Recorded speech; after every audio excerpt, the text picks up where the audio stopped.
yên trong yon bò bần ngôm ngấu ở giờ ùn bần xuân lúc lang vi tang u tang cả chèn chèn nét tổ tổ hà ơn hà hi liệt lại bên nhà mơ on hẹn tức lịch sang có trôi lum lá tuyệt khăn tham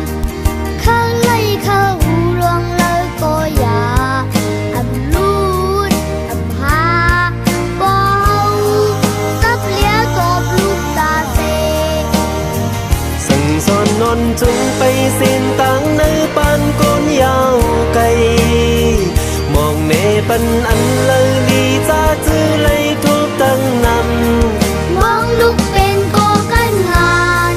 na dùng hoàn phần nhang lúc nấu ghê bên ập này na linh ngay rằng cùng bố giờ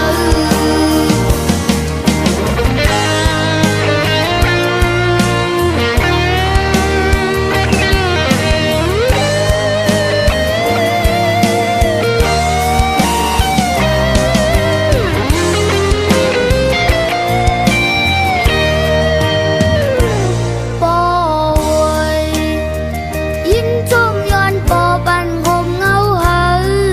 giờ ùn bần xuân lúc lang vi tang u tang cả chèn chèn nét tổ tổ hà ơn hà hi liệt lại bên nhà hết càng suốtวันhôm ngoài có bó tương bê giờ bơ ta hơ bó sơ tăng tư khô lên mở ta sâu ta kín u anh lúc lang ấm lấy khi rằng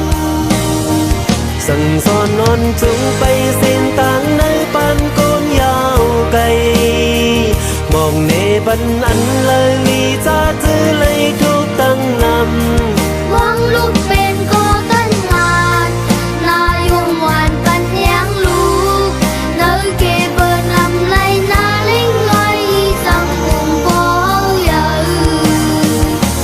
ban phơi lưu lại cu tang nhi căng lấy giờ kết khê ban quỳnh